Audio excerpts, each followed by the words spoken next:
धातुमल का सूत्र, पंचमहाभूत का सूत्र, षड्रस का सूत्र और एकादशविध परीक्षण भाव का सूत्र, मतलब 3 + 7 + 3 + 5 + 6 + 11, इसमें पूरा आयुर्वेद बहुत अच्छी तरीके से आ जाता है। Next, so why we need this? So for today's, the first motto for today is diagnostic value addition and treatment value addition. जब तक हमारा डायग्नोस्टिक वैल्यू एडेड नहीं होता तब तक हमारा ट्रीटमेंट वैल्यू एडेड नहीं हो सकता। अगर हम कहते हैं कि चरकत्सु चिकित्सिते, तो केवल चरक जी चिकित्सा में श्रेष्ठ नहीं है, वो निदान में भी उतने ही श्रेष्ठ है, इसलिए वो चिकित्सा में श्रेष्ठ है। जो व्यक्ति डायग्नोस्टिक वैल्यू एडिशन में श्रेष्ठ हो नहीं सकता वो कदापि चिकित्सा में श्रेष्ठ नहीं हो सकता। चरक जी का डायग्नोस्टिक सिस्टम बेस्ट है, इसलिए उनका ट्रीटमेंट बेस्ट है। ऑलवेज रिमेंबर, मेरे साथ आप सब लोग जोर से बोलेंगे, diagnostic value addition always leads to treatment value addition. हमेशा याद रखिए, डायग्नोस्टिक वैल्यू एडिशन ही ट्रीटमेंट वैल्यू एडिशन को जन्म देता है। That's why we have to do this diagnostic value addition through instrumentation and visualization based techniques without changing the Ayurvedic principles. Ayurveda के principles बिना चेंज किए उस जमाने के जो आप्त थे वो क्या कहते थे? आप्तः अस्ति सत्यम वक्षन्ति ते कस्मत् असत्यम मोक्षोणी रजस्तमः। रजो और तम गुण से निर्मुक्त है वो सत्य ही बात करेंगे, असत्य क्यों कथन करेंगे ना। और वो उस समय भी आपको बोलते थे कि जो भी उस समय का पर्याप्त ज्ञान है, पर्याप्त शास्त्र है, उनको यूटिलाइज करके आप ज़्यादा से ज़्यादा खुद को एक्सप्लोर करो। और आज के भी आप तो क्या कह रहे हैं? आपताज। हाँ, आज के भी आपताज क्या कह रहे हैं? यही कह रहे हैं ना कि गाँव गाँव जाओ, चरक जैसा बनो, गली गली घूमो, लोगों को आयुर्वेद बताओ, क्या क्या है उनके पास वो देखो, और क्या करो, यूट्यूब पे डालो, लेटेस्ट टेक्नोलॉजी को यूज करो without changing the Ayurvedic principles. Ayurveda के प्रिंसिपल्स बिना चेंज किए उनको आपको लेटेस्ट टेक्नोलॉजी से आपके पास पहुंचाने का कार्य आजकल के आपताज कर रहे हैं, वही तो नीडेड है। इन आप्त लोगों ने जो कुछ कॉन्फ्रेंस रखी है, उस कॉन्फ्रेंस की बदौलत इस माइक से एम्प्लीफिकेशन होके मेरा आवाज आप तक आ रहा है, इस स्क्रीन को देख के आप आयुर्वेद सीख रहे हैं। मतलब जो भी मॉडर्न टेक्नोलॉजी है उसका यूटिलाइजेशन आप आयुर्वेद सीखने के लिए और आयुर्वेद के प्रिंसिपल सीखने के लिए कर रहे हैं। तो टेक्नोलॉजी है, वो किसी की है नहीं है। सबसे ज्यादा इन्वेंशंस तो आयुर्वेद के टेक्नोलॉजी में हुए हैं। चरक जी, सुश्रुत जी और वाग्भट जी आप पढ़िए, आपको हर समय टेक्नोलॉजिकल इन्वेंशंस देखने को मिलेंगे। कमल नाल डाल के स्टमक वॉश की विधि सुश्रुत जी बताते हैं, लेकिन वो स्टमक वॉश किसी अलग नाम से आजकल हम सीख रहे हैं। तो हमने अपनी विजन चेंज करनी चाहिए। उस समय जो चीज थी उसको इस्तेमाल करके जो बेस्ट कार्य करना है वो किया है। केवल इंस्ट्रूमेंट चेंज होने से, साधन चेंज होने से साध्य बदलता नहीं है। साधन तो बदलेंगे ही, वो हर एक जमाने में उस जमाने के जो सुयोग्य साधन है वो यूटिलाइज होंगे। हमें साध्य तक पहुंचना है। विचार आयुर्वेदिक होने चाहिए, विचार आयुर्वेदिक होने चाहिए।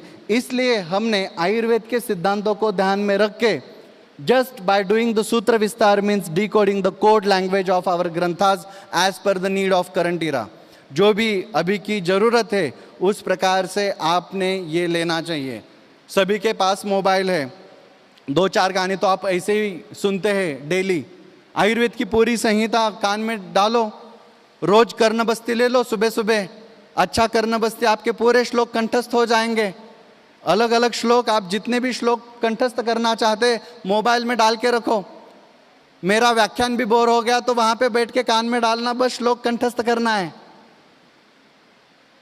तो कॉलेज में भी आप गए तो कभी ये नहीं कहना है कि इसका व्याख्यान पसंद नहीं आया, उसका व्याख्यान पसंद नहीं आया। आपको तो लेटेस्ट टेक्नोलॉजी दी है, जो भी चाहिए वो टेक्नोलॉजी यूज करके आप उसमें से जो बेस्ट अच्छा आपका टाइम का यूटिलाइजेशन है वो कर सकते हैं। Always think for the creative, constructive and positive. बदल करना है तो खुद में सबसे पहले करना है, और शुरुआत वहीं से होती है, शुरुआत वहीं से होती है। आयुर्वेद हमें सबसे पहले अगर कुछ सिखाता है तो सुंदर जीने को सिखाता है, मरने के लिए नहीं सिखाता। और हम कहाँ अटके हैं आज फर्स्ट सेकंड थर्ड ईयर में? आत्मा हमारे पास है कहाँ? दिया है किसी को तो, पड़ोसन को, फर्स्ट ईयर में ही, सेकंड ईयर में ही। सर जी आपको बता देता हूं, बच्चे जैसे ही फर्स्ट ईयर को आते हैं ना, वो इसी ख्याल में डूब जाते हैं कि मेरा आयु बढ़ाने वाला कोई द्रव्य मुझे मिलेगा क्या। प्यार का और धातुओं का पोषण एक ही जैसे होता है ग्रंथ में, केदारी कुल्या न्याय, क्षीर दधि न्याय और खले कपोत न्याय से। जो फर्स्ट ईयर में आते हैं फ्रेंड्स बनते हैं, सेकेंड ईयर में आके बेस्ट फ्रेंड्स बन जाते हैं, थर्ड ईयर में बेस्ट ऑफ बेस्ट फ्रेंड्स बन जाते हैं, फोर्थ ईयर में best of best of best of best friend, हम फ्रेंड से कैटेगरी में जाते हैं, और आगे जाके फिर लवशिप हो जाती है, फिर शादी हो जाती है। इनका जो पोषण है वो केदारी कुल्या न्याय से होता है।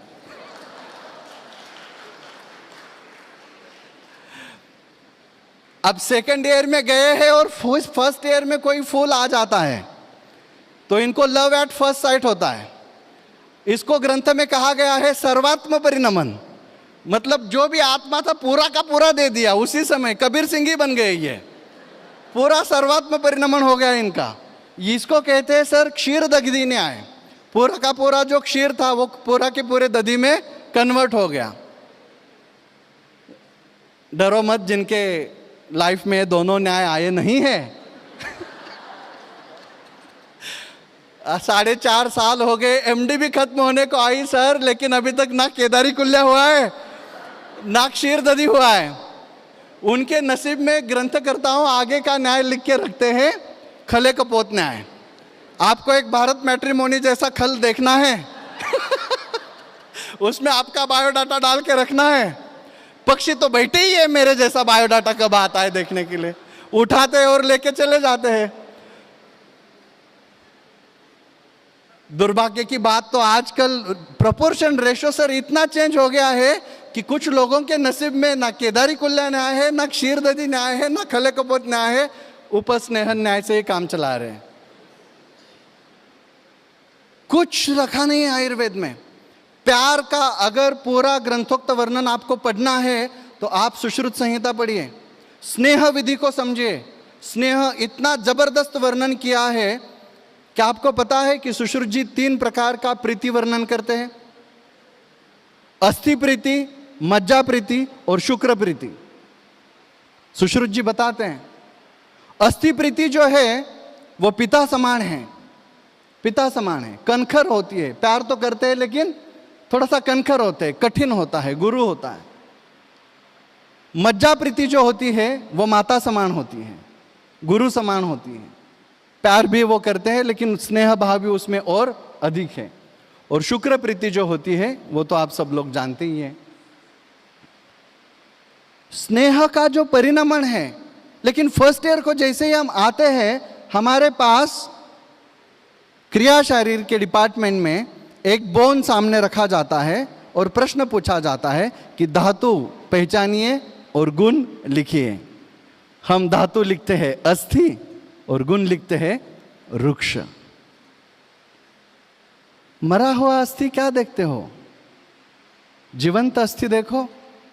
रस अगर 1+ स्निग्ध है तो रक्त 2+ स्निग्ध है, मांस 3+ स्निग्ध है, मेद 4+ स्निग्ध है और अस्थि 5+ स्निग्ध है। मज्जा 6+ स्निग्ध है और शुक्र 7+ स्निग्ध है। ग्रेडेशन देखो, फिर आपको पता चलेगा कि अस्थि रुक्ष नहीं हो सकता। लेकिन हमने वात का आश्रय, वात रुक्ष है, अस्थि नहीं है। इसलिए छोटी छोटी संकल्पनाएं अगर हम अच्छी तरीके से देखेंगे, समझेंगे, पढ़ेंगे तो जो आजकल वो टीवी में ऐड आ जाती है कि एक लड़की है वो फॉरेन से फ्लाइट लेके आ रही है और उसकी नानी उसको उठाने की कोशिश करते तब तक उसके पीठ में दर्द हो जाता है और एक कैल्शियम टैबलेट की ऐड वहाँ पे आ जाती है। वो ऐड चेंज होके स्निग्ध गुण की ऐड वहाँ पे आनी चाहिए और कोई तो आके वहाँ पे बोलना चाहिए कि यहाँ पे कैल्शियम कम नहीं हुआ है, अस्थि का क्षय हुआ है, वात का प्रकोप हुआ है, आपको कैल्शियम की नहीं तेल की जरूरत है। आप विचार चेंज करो, आपको मार्केट में जाना है, आपको सबसे ज्यादा काम करना है। नेक्स्ट हम देखते हैं 3 सूत्रों के ऊपर ही काम है पूरा शास्त्र का, हेतु सूत्र, लिंग सूत्र और औषधि सूत्र, बस 3 सूत्रों के ऊपर ही काम है। कोई भी जो हेतु आपको दिखते हैं सभी को आपको केवल 3 + 7 + 3 के पैटर्न में डालना है, बस इसी 3 के पैटर्न में कोई भी हेतु आ जाए। ग्रंथ का एक सिंक्रोनाइजेशन आप समझिए, पूरा जो ग्रंथ है वो सिस्टमैटिक मैटर से लिखा है, कहीं पर भी स्टार्टिंग से लेके एंडिंग तक ग्रंथकर्ताएं सूत्र छोड़ते नहीं है। तो कोई भी जब हम हेतु सीखते हैं, व्यायाम, अपतर्पण, प्रपतन, भंग, क्षय, जागर, तो उसका जो एंड रिजल्ट है वात प्रकोप, यही आपको सीखने को मिलेगा। कोई भी लक्षण आप देखते हैं, कफात अन्नात अरुचिर भवेत, पित्तात नयनोर्धाहा, जृंभात तीर्थम समीरणात, कोई भी लक्षण जो है उस लक्षण का जो एंड रिजल्ट है वो वात का लक्षण है, पित्त का लक्षण है या कफ का लक्षण है, इसी प्रकार से वो आपको सिखाते हैं। और कोई भी जब औषधि सिखाने की बात आती है तभी भी आप कौन सी भी वनस्पति निकाल के देखिए, द्रव्य गुण के लोग भी यहाँ पे बैठे हैं वो भी देखिए, हर एक वनस्पति में वातग्न है, पित्तग्न है या कफग्न है वो पहले बताते हैं, उसका रसवीर विपाक बताते हैं, धातु का गामित्व बताते हैं, उसी के साथ वो मल के ऊपर क्या कार्य करती है वो बताते हैं। इसका मतलब पूरा जो ग्रंथ है वो 3 दोष, 7 धातु और 3 मल, इसी के आधार पर हेतु का भी है, लक्षण का भी है और औषधि का भी है। तो उतना तो हमें सीखना है, उसका एक सिंक्रोनाइजेशन करना है। नेक्स्ट, अगर हम वो सीखेंगे और सिंक्रोनाइजेशन करना शुरू करेंगे तो हमें 2 प्रकार की परीक्षा विधि ग्रंथ में मिलते हैं, एक है रोग परीक्षा और दूसरी है रोग परीक्षा। रोगी परीक्षा भी करनी है और रोग परीक्षा भी करनी है। आजकल होता क्या है कि हम केवल रोगी परीक्षा करते हैं, रोग परीक्षा करना भूल ही जाते हैं। रोगी आता है, आपके सामने बैठता है, आप चिट्स लिखते हैं, मेडिसिन लिखते हैं, जाते समय रोगी बोलता है मुझे और ये भी हो रहा है, वो बोलते दे दिया है औषधि, ऑलरेडी लिखा है उसमें, रोग परीक्षा हुआ ही नहीं, केवल रोगी परीक्षा हुआ। ग्रंथकर्ताएं बोलते हैं दर्शन स्पर्शन प्रश्न ही परीक्षेतात रोगिणम, रोगी की परीक्षा करनी है तो दर्शन स्पर्शन प्रश्न जैसी मेथोडोलॉजी हमने फॉलो करनी चाहिए। और रोग परीक्षण के लिए हमें निदान पंचक बताया गया है, निदान पंचक बताया गया है, तो निदान पंचक भी हमने देखना चाहिए। अब इन दोनों चीजों को लेटेस्ट सिस्टम के साथ अगर हम देखना चाहेंगे तो हमने क्या करना चाहिए, तो दर्शन के लिए आप latest skin and hair analyser देखो, आपकी दृष्टि बढ़ाओ। आपको अगर आंखों से नहीं दिख रहा है तो आप स्पेक्ट्स यूज करते हैं, स्पेक्ट्स से नहीं दिखता है तो आप लेंस यूज करते हैं, लेंस से नहीं दिखता है तो आप माइक्रोस्कोप यूज करते हैं, माइक्रोस्कोप में और ग्रेडिंग करते हैं आप, compound microscope, electronic microscope, latest microscope, ऐसे करके आप क्या कर रहे हैं, केवल दर्शन परीक्षा बढ़ा रहे हैं। आप 2 ही तरीके से दर्शन परीक्षा बढ़ा सकते हैं, या तो आप हिमालय में चले जाओ, ज्ञान चक्षु लेके आओ, दर्शन परीक्षा बढ़ाओ और फिर आपको जो आयुर्वेद में कार्य करना है वो करो। नहीं तो आप जहाँ पे बैठे हैं वहाँ पे आपको दर्शन परीक्षा बढ़ानी है तो जो लेटेस्ट इंस्ट्रूमेंट्स है वो आपको यूज करने पड़ेंगे। साधन अलग अलग हो सकता है, जैसे मैंने कहा साध्य बदलता नहीं है, साध्य बदलना नहीं है, साधन तो अलग अलग है। स्पर्शन परीक्षा के लिए आप अलग अलग मॉइस्चर एनालाइजर्स यूज करो, जैसे हमारे 108 सेंटर्स है पूरे भारतवर्ष में, आउट ऑफ इंडिया भी, तो हर जगह पे अभी स्निग्ध, किसी को 1+ लगेगा, किसी को 2+ लगेगा, कोई 3+ लगेगा लिखेगा, ऐसे करके तो फिर ट्रीटमेंट सेट नहीं हो सकती ना। तो उनको एक मॉइस्चर एनालाइजर दे दिया, उनको बताया कि आप वहाँ का मॉइस्चर एनालिसिस करो और कितना प्लस रीडिंग आ रहा है बस उतना रीडिंग लिख लो, तो एक सिस्टम आ जाता है, एक सिंक्रोनाइजेशन आ जाता है। तो आपको अगर आपके केस पेपर में, केस टेकिंग में, सिस्टम में कुछ सिंक्रोनाइजेशन लाना है तो आपको लेटेस्ट मेथोडोलॉजीज यूज करना पड़ेगा। नेक्स्ट, और अलग अलग प्रश्न परीक्षा के लिए आप डायग्नोस्टिक सॉफ्टवेयर यूज कर सकते हो। जैसे मैंने कहा दर्शन परीक्षा के लिए आप इस प्रकार का एक स्किन एंड हेयर एनालाइजर या फिर एक डर्मोस्कोप आप यूज कर सकते हैं। डर्मोस्कोप के आधार पर या स्किन एंड हेयर एनालाइजर के आधार पर आप केशभूमि परीक्षण और काया परीक्षण दोनों भी परीक्षण आप बहुत अच्छी तरीके से कर सकते हैं, जिसको हम स्काल्प एग्जामिनेशन और स्किन एनालिसिस कह सकते हैं। नेक्स्ट, इसी का माइक्रोस्कोपिक एनालिसिस भी आप कर सकते हैं। हर एक हेयर का छोटे छोटे सैंपल का माइक्रोस्कोपिक एनालिसिस भी आपको करना है। नेक्स्ट, तो क्या हो जाएगा, ये होने वाला है डायग्नोस्टिक वैल्यूएशन थ्रू टेक्नोलॉजी। एक पेशेंट हमारे सामने आ गए, वो पेशेंट हम देख रहे हैं, अगर हम नेकेड आइज से वो पेशेंट देखते हैं तो आपको वहां पे दारुणक डैंड्रफ दिखने को नहीं मिलता है।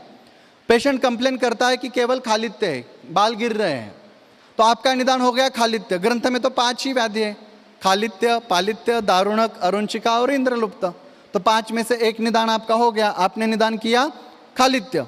अब आपने निदान खालित्य किया तो आप खालित्य हर तेल देंगे, खालित्य हर वटी ही देंगे, व्याधि विपरीत चिकित्सा भी अगर हम दिमाग में सोचेंगे तो। लेकिन जब उसी पेशेंट को हम स्किन एंड हेयर एनालिसिस के ऊपर स्काल्प एनालिसिस करते हैं और देखते हैं तो वहां पे डैंड्रफ फ्लेक्स हमें मिलते हैं जो आंखों को दिख नहीं रहे थे। अब आपका निदान क्या हो गया, अब आपका निदान हो गया दारुणक। मतलब जो निदान पहले खालित्य था वो निदान अब चेंज होके दारुणक बन गया, केवल diagnostic valuation by using the latest instrumentation and visualisation based techniques. अब जाहिर है कि निदान चेंज हो गया तो चिकित्सा चेंज हो जाएगी। तो आप यहाँ पे दारुणक हर तेल देंगे या दारुणक हर वटी देंगे तो रिजल्ट मिल जाता है। तो रिजल्ट मिलने के लिए सबसे पहले निदान बदलना बहुत जरूरी होता है। बदलना मतलब जो सही है, जो उचित है, वो निदान आपसे होना चाहिए। तो निदान करते समय जो आपके सामने आने वाले जितने भी चैलेंजेस है वो चैलेंजेस आपको लेटेस्ट टेक्नोलॉजी यूज करके आपने उसके ऊपर विजय हासिल करना चाहिए। फॉर एग्जाम्पल नेक्स्ट हम देखते हैं, ये पेशेंट थी हमारे पास, जो पेशेंट आने के बाद उनके भी बाल ज़्यादा गिर रहे थे और केवल बाल गिर नहीं रहे थे, स्काल्प में इचिंग वो हमेशा बता रहे थे। इतना इचिंग धीरे धीरे बढ़ने लगा था कि पेशेंट अलग अलग डॉक्टर्स के पास गए। एक डॉक्टर ने तो उनको साइकेट्रिक की ट्रीटमेंट शुरू की और केवल उनको सुला के रखते थे, दिन भर वो बेचारी सोती रहती थी। घर वालों को भी लगने लगा कि ये तो अभी साइकिक केस है, तो उनको घर में भी थोड़ा थोड़ा जो लोग होते हैं ना, ऑटोमेटिकली ऐसी ट्रीटमेंट शुरू हो जाती है तो थोड़ा सा साइड ट्रैक करना शुरू करते हैं, किसी भी फंक्शन में बुलाने के लिए, कहीं घूमने के लिए, कहीं पर भी। देखो कितना हैम्पर होता है, कितनी छोटी सी घटना होती है लेकिन लाइफ कितना हैम्पर हो जाता है। तो वैसे उनका हो रहा था, उनको सब लोग साइड ट्रैक करने शुरू कर रहे थे। तो सेकंड ओपिनियन हमेशा सेकंड पैथी से होना चाहिए, इसलिए वो सेकंड ओपिनियन लेने के लिए आयुर्वेद में आ गए, हमारे पैथी में आ गए, हमारे पास आ गए। जैसे हमने देखा, हमने कहा कि आपका हेयर टेस्टिंग करना पड़ेगा, एनालिसिस, तो हमारे पास एक सिस्टम है, प्रोटोकॉल है। हम पहले केस पेपर बनाते हैं, फिर स्काल्प फोटोग्राफी करते हैं, फिर स्काल्प एनालिसिस करते हैं, फिर अलग अलग रीजन से 5 हेयर सैंपल्स लेते हैं, फिर उनको माइक्रोस्कोपी के लिए टेस्टिंग के लिए लैब में भेज देते, फिर उनके माइक्रोस्कोपिक एनालिसिस आ जाते, रूट, शाफ्ट और टिप के अलग अलग anagen, catagen, telogen phase, cuticle, cortex और मेडुला के फेज, मेडुला में कंटिन्यूअस, इंटरप्टेड, फ्रैगमेंटेड, सॉलिड और नन, और टिप के 17 टाइप्स ऑफ डिसऑर्डर्स है, अलग अलग डिसऑर्डर्स, 17 पन्नों का रिपोर्ट आ जाता है। केवल बाल क्यों गिरते हैं इस चीज़ का 17 पन्नों का रिपोर्ट आ जाता है। तो वो पूरा रिपोर्ट जब हम पेशेंट को पढ़ाते हैं, जैसे ही मैंने वो रिपोर्ट इस पेशेंट को बताना शुरू किया और उनको लाउस और नीट का मैनिफेस्टेशन था, वो जो दिख रहे हैं ना आपको, वो वहाँ की एक नीट है, जू आप जिसको बोलते, उआ और लिखा मराठी में कहते हैं उसको, तो उसको लाउस और नीट का मैनिफेस्टेशन था और उसके कारण उनको इचिंग ज़्यादा था। और जब उनको ये बात समझाई तो वो वही ऑन द टेबल रोने लगे, जोर जोर से रोने लगे। मुझे समझ में नहीं आ रहा था कि आप रो क्यों रहे। तो जैसे ही उनको पूछा कि वाई यू आर क्राइंग, तो उन्होंने कहा कि आप एकमात्र डॉक्टर ऐसे हो कि जिन्होंने ये सिद्ध कर दिया कि मैं कोई साइकिक पेशेंट नहीं हूँ, मुझे सच में वहाँ पे इचिंग होता है, कुछ तो है वहाँ पे, और वो आपने प्रूव कर दिया, थैंक्स टू यू। कितनी छोटी छोटी सी घटनाएं होती हैं लोगों के लाइफ में, अगर आप उनको अच्छी तरीके से निदान करेंगे तो आप कई लोगों का जान भी बचा सकते हो। इतना ही नहीं, आप न्यूज़पेपर देखते होंगे तो आपको पढ़ने को मिलेगा कि बाल गिरते हैं, बहुत गिरते हैं, इसलिए कोई जो सिने अभिनेता है वो डिप्रेस होकर उन्होंने आत्महत्या कर दी।